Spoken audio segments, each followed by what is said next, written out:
We begin this morning with a look at some of the happenings across East Africa, and we have Darren Bartlett, as always, joining us to share, of course, the East Africa report. Good morning, Darren. Thanks for joining us.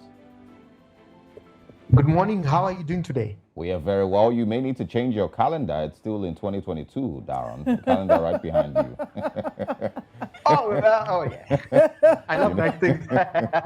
Anyway, let's talk 2023 issues. The president of Iran, President Raisi, visited Kenya and Tanzania this week. There, of course, have been questions raised about the reason behind his visit, mostly because, of course, the international relationship between Iran and the West, and of course, with Kenya. So let's talk about, why the likely reason he visited Iran, and why, of course, he condemned the Western diplomatic relationship style with Africa. Well, when you look at a country like Iran, of course, they have a different relationship with countries like USA or probably the West because of their relationship with Russia, and also looking at countries, the countries that the president of Iran, Raisi, coming to Kenya, coming to Uganda, and also going to Zimbabwe. These are countries that took a different stand when it came to the voting on the decision of whether Russia had a legitimate reason to attack Ukraine, and these countries stayed neutral. They didn't vote or anything like that. And Iran comes out, a country that has been actually very friendly to Russia and visiting Uganda. We've seen the foreign minister of Russia also visiting Uganda and Kenya. So there's been questions of why did he actually come to Kenya and Uganda and then Zimbabwe? But this has been about technology. Of course, there are things that they discuss that are not of public knowledge, but there are those that are of public knowledge. For example, exchange of technology and information. But also, where Uganda stands and also Kenya stands in terms of principle and geopolitics and their own interest in terms of how do we save our own countries. Iran is an oil producer, and Kenya has been suffering with oil because of high prices of oil. And they had such conversations of how do we exchange, how do we sign business deals that also involve exchange in terms of cheap oil, and also building machinery such as a factory of tractors to improve agriculture in Kenya. But also when you come to Uganda is how do we help you build a refinery that is also going to help you extract your oil out of the ground. Something that also the West has been criticizing because the West has been campaigning against extraction of fossil oils out of the ground because of the new direction of the climate change and many more, including also human rights, where the president, actually, I'll quote him, the president of Iran, Raisi, talked about the human rights and also the rights of Ugandans in terms of where they stand when it comes to LGBT rights. And he said, look, Uganda is a country on its own. It's democratic, and if it says that this is what we stand for, this is the law that we are passing against ABC, and why does America have to dictate on what you want? How about you stick by the principles on which you want to discuss in terms of trade, information, and any other business that goes with in terms of bilateral relations? Why does it have to come to conditions in how you govern your country? There's something that he talked about in Kenya, and in Kenya he signed 5 different agreements with Kenya, which of course, like I mentioned, included building for them a tractor factory, because Iran has been very good when it comes to innovations in agriculture, which they wanted to help out Kenya. If you know, the history of Kenya has been suffering with drought issues in the northern part of Kenya in the last few years, and also Uganda is. Yeah. I'd like us to also just, I want to chip in here. You've mentioned that he signed 5 agreements with Kenya. We know that it's not just Kenya he's visited. He's done the same thing with Zimbabwe. Between Iran and Zimbabwe, I think they have about 12 agreements that have been signed as well. Yeah. Now, you've also given us further insights into some of the conversations that we had, and some of the things he had said was, he made reference to how the West is exploiting Africa for its own purpose. But what some people are saying, some of the conversations that are being had are that this visit, which is of course the first in over a decade, would in some way Yeah. reduce the sanctions, the sanctions regime, as they refer to it, that the West imposes, and would in some way reduce the dependence on the West. Is this a position that you agree with? Now you have to look at what does East Africa and also Zimbabwe. Okay, I take them as Central African countries because that's what anyway they are. What do they have to offer Iran that the West has been offering Iran or any other country? Whereas Iran is strong on things like agriculture, East African countries are also strong on agriculture. And this is where they're doing their bilateral agreements in terms of trade and relations. Also, if you also go back and you see, geopolitics is very interesting. If you place sanctions on Iran, it means that they cannot trade freely with the Western countries and also European countries. But can the same trade be found in Africa? Yes, it is there. It's just that Africa has less to offer Iran rather than Iran offering the African countries, and what is it majorly about? You'll see it's that Iran would be offering the African countries mostly when it comes to technology, but the Central African countries are offering more of production of crops or agriculture, you would like to call it.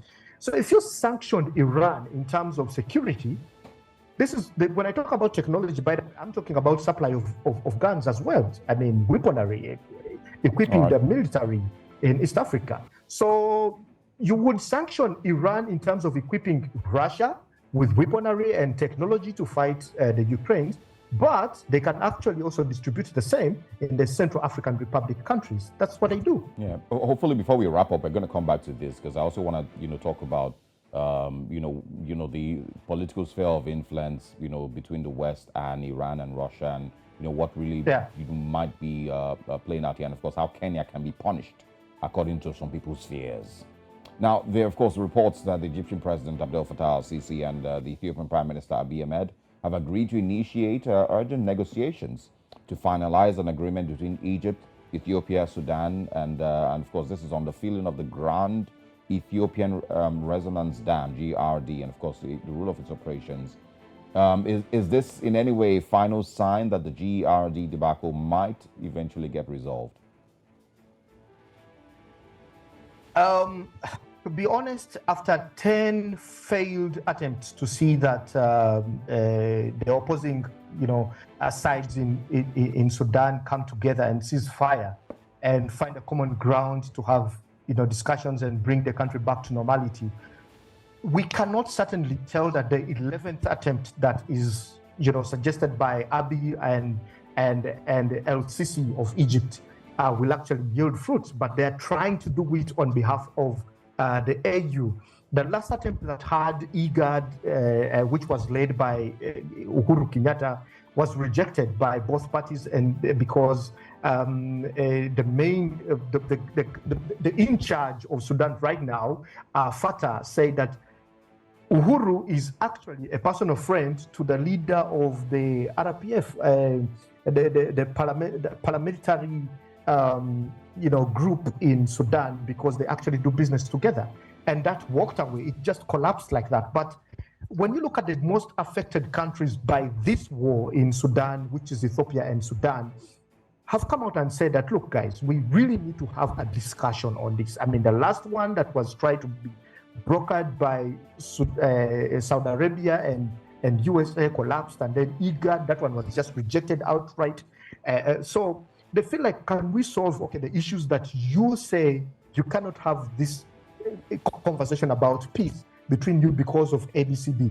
What do you want? Because this is what Abiy and LCC are putting to Fattah and telling him, look, what exactly do you want for us to first have this conversation? Because at the end of the day, Sudan is affecting the business trade within the region, especially the 8 countries. When you look at Chad, the president of Chad also actually came out and also aired his views and said he has 230,000 refugees in his country, and his country already is not doing well with the rebel activities that happened within the country, and they are not also stable. There are military issues in there, and then Egypt that is trying to also stabilize their economy. They're experiencing the worst inflation in their country, and also Abiy, who has been having issues still with the Tigray and the others, and his economy is not doing well. They are coming out and telling him, look, El Fattah, come.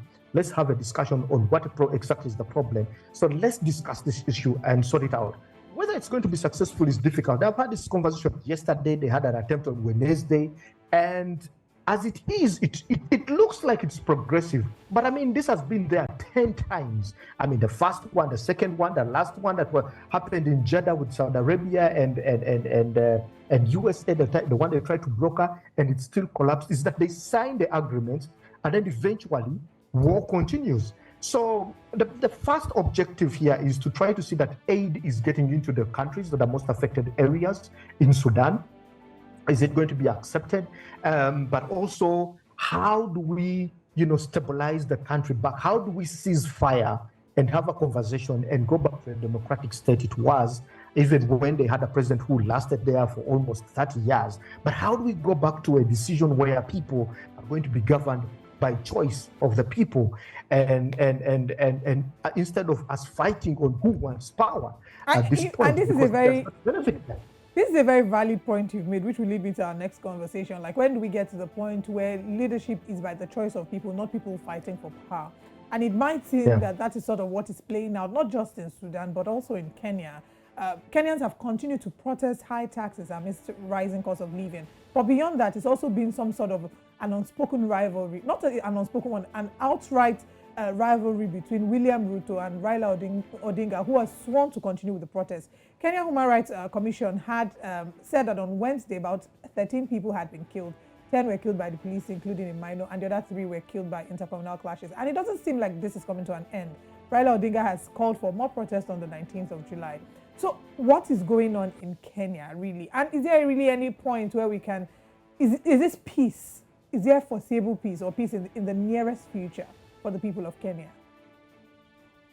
You cannot be guaranteed that there will not be a protest when it comes to Raila Odinga. He's a man that you cannot underestimate. I mean, he has done this since the 90s to Mwai Kibaki, to Uhuru Kenyatta. He's now doing it with Ruto, who was actually his friend when he was standing against Kibaki. I mean, he doesn't know allies when it comes to politics. It's about power. I mean, he feels like every government that has come in has not delivered what Kenyans exactly deserve. He feels like he's the only man who has the vision and the dream of Kenya, that what Kenya has to be. Yes, Kenya is having a problem of high cost of living, and this is what is exactly riding on. He's saying, unless the government reduces the prices on fuel and also ugali, which is in Nigeria, and other essentials such as soap and those agricultural products.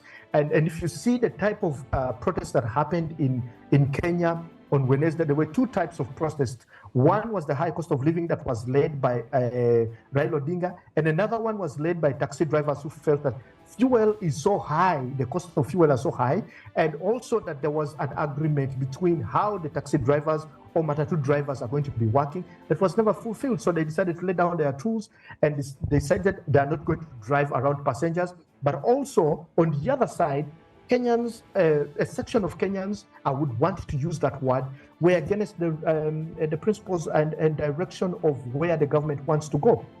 Right. Was this protest justified? It's a little bit difficult to understand whether it was justified or not, because one, the court, first of all, did not give the government a go-ahead to implement the financial bill that they passed into law. They said, let it stay.